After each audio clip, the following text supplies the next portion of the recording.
미국 실업 청구권자 수가 발표가 되었습니다. 지난주 18만 4천 명으로서 예상치인 21만 5천 명보다 크게 낮았고 1969년 9월 이후 52년 만에 최저 수치가 발표가 되었습니다.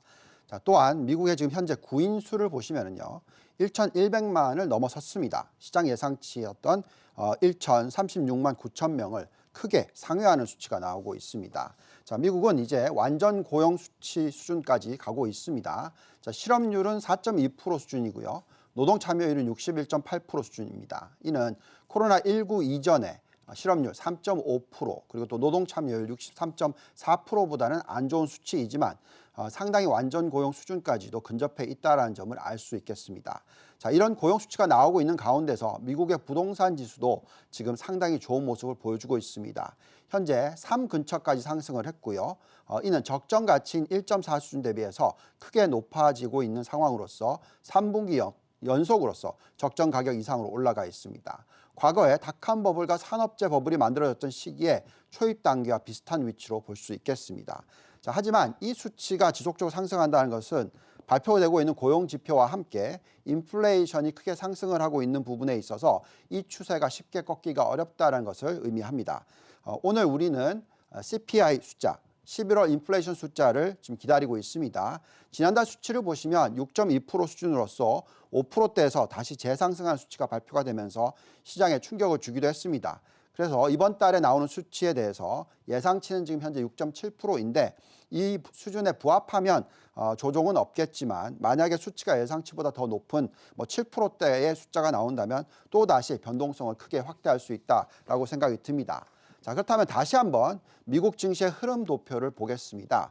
과거 테이퍼링 우려로서 6% 정도 조정을 받았던 미국 증시는 최근 조정이 시작되기 전 두 자릿수의 상승을 약 한 달 동안 큰 폭 반등을 했죠. 하지만 다시 한번 인플레이션 우려로 인해서 지금 미 연준의 금리 인상 가능성이 상존하고 있는 상황이기 때문에 조정 구간이 좀 더 빨리 들어왔습니다. 자, 이번 조정은 아마도 5에서 10% 정도 조정으로 보고 약 단기적으로 1개월 내지 3개월 동안의 조정으로 보고 있습니다. 자, 이런 추세가 계속이 된다면 어떻게 보면 인플레이션 수치와 보면서 판단을 해야 되겠습니다.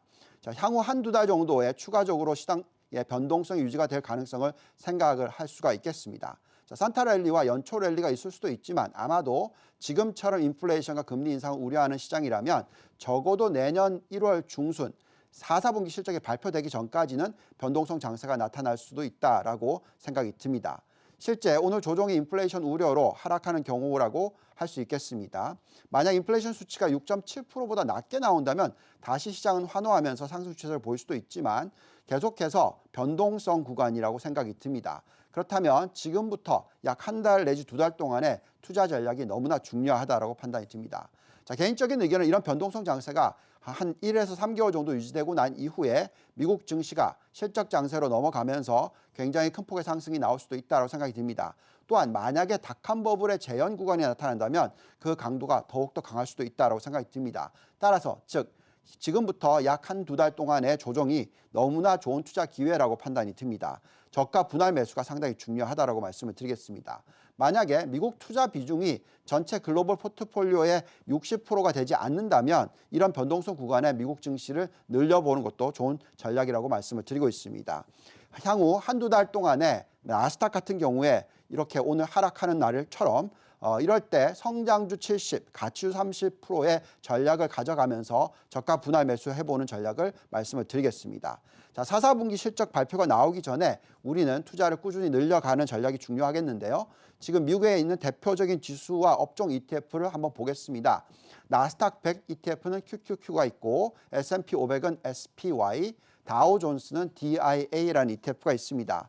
그다음에 반도체 대표적인 ETF들을 들여다보면 성장주 대표적인 ETF들을 들여다보면 반도체로서 속스, SMH가 있고요. 또 바이오로서는 IBB, FBT가 있습니다. 또한 신재생 에너지는 ICLN, PBW 등이 있습니다. 이렇게 조정 구간에 저가 분할 매수를 하신다면 좋은 성과를 앞으로 1년 동안 올리지 않을까 기대를 해봅니다. 지금까지 유동원의 성공투자였습니다.